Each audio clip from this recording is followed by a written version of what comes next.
별에게 다 있는 방송 별다방.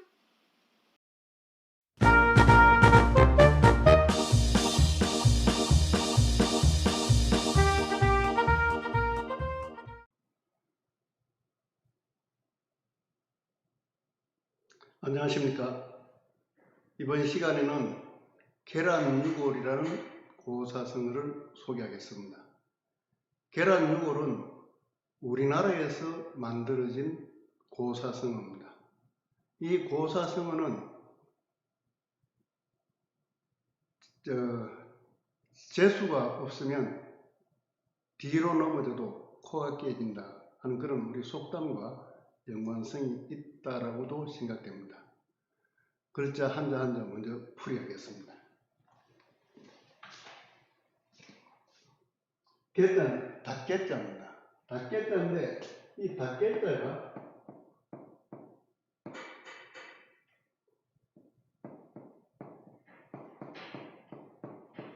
이렇게도 쓰이고 있습니다. 같이 사용되는 정자입니다.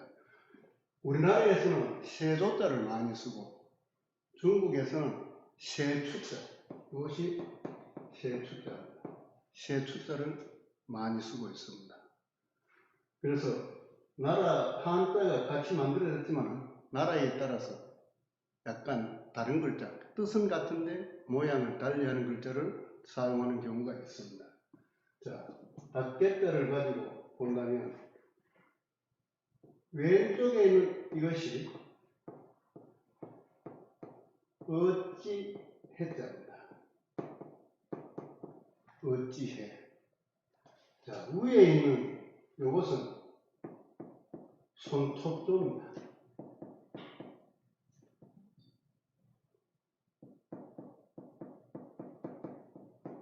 손톱조, 즉 손과 같은 뜻입니다. 그 다음에 밑에 있는 이것은 자글교라고 이야기합니다. 자글교. 실사자를 보면 위에 있는 이 부분입니다. 또 어릴 유자,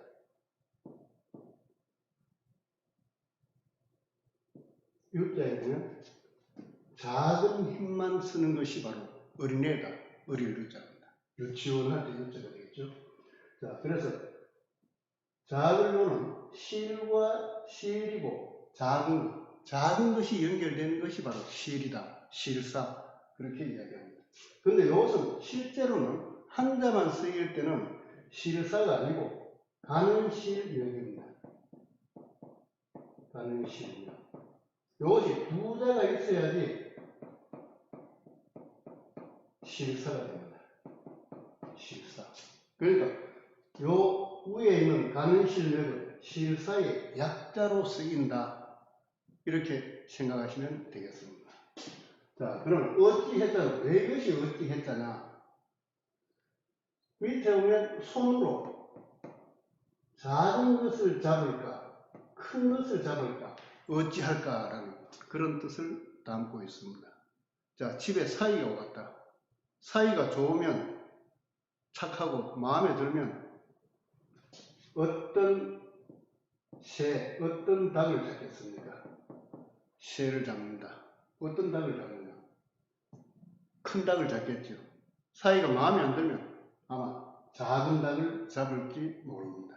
그래서 어찌할까? 망설이는 그 뜻이 포함되어 있다고 생각하시면 기억하기 쉬울 것입니다.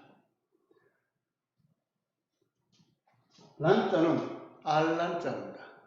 알이라는 것은 이것이 보통 토끼묘라고 이야기합니다. 우리가 12가지 띠를 이야기할 때 이것은 토끼묘자로 사용됩니다. 이게 왜 토끼묘자로 쓰이겠습니까? 토끼 귀가 늘어졌다 축 늘어지는 그런 모습을 담고 있기 때문에 토끼묘, 토끼띠로 사용을 하는 겁니다. 그런데 이것을 또 달리 본다면 알을 품고 있는 태포다 이렇게 볼 수 있습니다. 그래서 이 알을 품고 있는 것이 알이 들어있는 겁니다. 또 알을 또 품고 있는 그런 모습의 글자이기 때문에 이것이 알란자가 되는 겁니다. 알란자, 알이다. 유자는 있을유라고 이야기합니다. 있을유, 있다. 그래서 무엇을 가지고 있다라는 뜻으로 사용하는데, 이것을 풀이할 때 위에 있는 이렇게 삐쳐서 쓴 열십자는 손의 뜻입니다. 손에 고기를 쥐고 있다. 육다를 손에 고기를 쥐고 있다. 갖고 있다라는 그런 뜻인데, 대부분 그렇게 또 풀이를 하고 있습니다. 근데 실제로 이 글자의 부수는 뭐냐? 다롤입니다. 그러니까 풀이하고 부수하고 맞지 않습니다. 맞지 않는데 전통적으로 손에 고기를 쥐고 있다라고 풀이해 오고 있습니다. 이것은 뼈골자입니다. 위에 있는 이것이 사람의 뼈만 상징하는 겁니다. 그 다음 밑에 붙어 있는 이것은 육다로, 고기 육자. 그러니까 뼈가 붙어 있는, 고기가 붙어 있는 뼈다. 이렇게 연상하시면 됩니다. 그럼 계란 유골이란 무슨 뜻이냐? 계란에 뼈가 있다. 이런 뜻인데, 이것은 이렇게 풀면 고사의 뜻을 잘 모르고 푸는 겁니다. 이것은 골맞다라는 뜻입니다. 그러니까 골물보리다 이렇게 풀어야 됩니다. 세종대왕 시대 때 명제상인 황희정승이 계셨습니다. 이 황희정승은 너무나 청백하다라고 알려져 있고 일 처리를 원만하게 하셨기 때문에 20여 년 이상 3대에 걸쳐서 재상을 하십니다. 그러니까 국무총리를 하셨다는 뜻입니다. 그런데 너무 청렴하게 사셨기 때문에 세종대왕께서 어느 날 명령을 내렸습니다. 황희정승 몰래.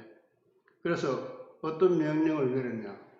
내일 4대 문 안으로 들어오는 모든 물건을 사서 황희정승 집으로 보내라. 물론 과장된 이야기겠죠. 그렇게 했는데 그 다음날 되니까 새벽부터 소나기가 내려가지고 상인들이 물건을 팔러 들어오는 사람이 없었습니다. 그러니까 물건을 살 수가 없었죠.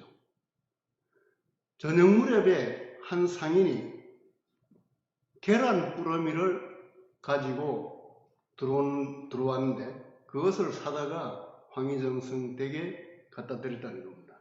그런데 황희정승이 그것을 드시려고 삶아 보니까 계란이 다 골맞다. 못 먹을 정도가 됐다는 그런 이야기입니다. 그러니까 참 운이 나쁘면 뒤로 넘어져도 코가 깨진다는 그런 이야기하고 맞아떨어지는 고사성어입니다.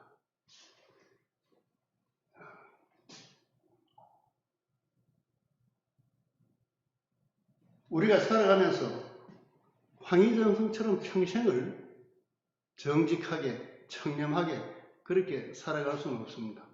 또 어떤 직구진분은 황희정승이 청렴하지 않았다.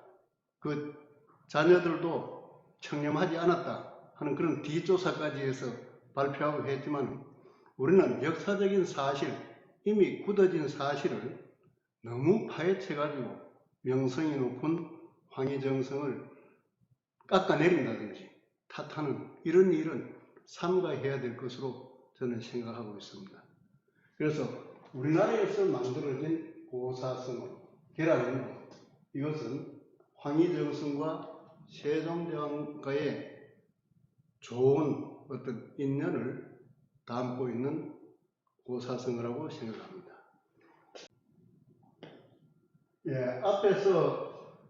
앞에서 소개했던 닭개자와 이 두 가지 모양이 있는데 세 숫자를 쓴 닭개자, 세조자를 쓴 닭개자 이 두 가지에는 차이가 있다라고 이야기를 하고 있습니다.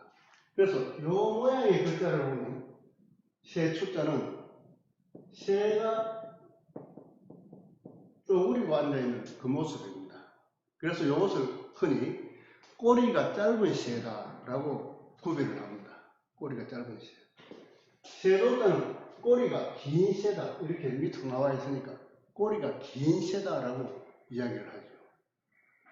그래서 이런 차이가 있고, 그래서 중국에서는 꼬리가 짧은 새, 새숫자를 쓰고, 우리나라에서는 꼬리가 긴 새, 아름다운 새를 새도자를 써서 닭개자를 만들고 있습니다.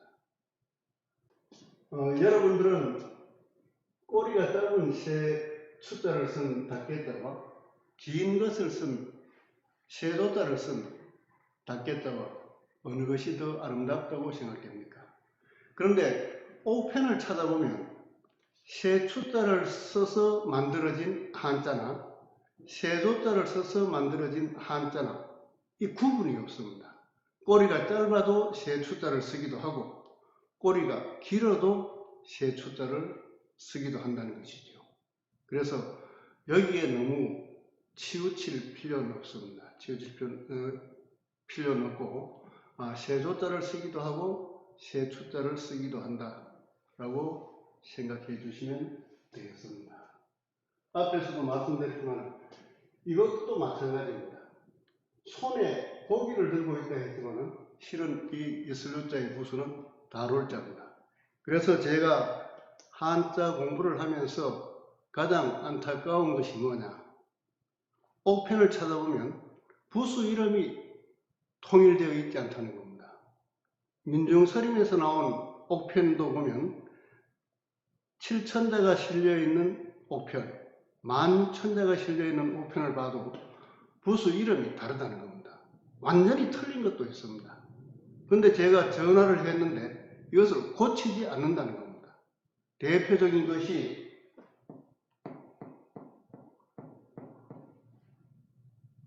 분별할 채자입니다. 분별할 채. 요거는 켈 채자가 되고 요것은 분별할 채자입니다. 요거는 뭐냐? 짐승의 발자국 모양입니다. 그런데 요것은 위에 손톱뼈가 있기 때문에 나무에 달려있는 과일을 손으로 캔다, 딴다라는 뜻이 있어요. 근데 이것은 이것은 부수가 아닙니다. 근데 이 분별할 변을 이것은 분별할 체대이다 이렇게 이야기하고 있습니다.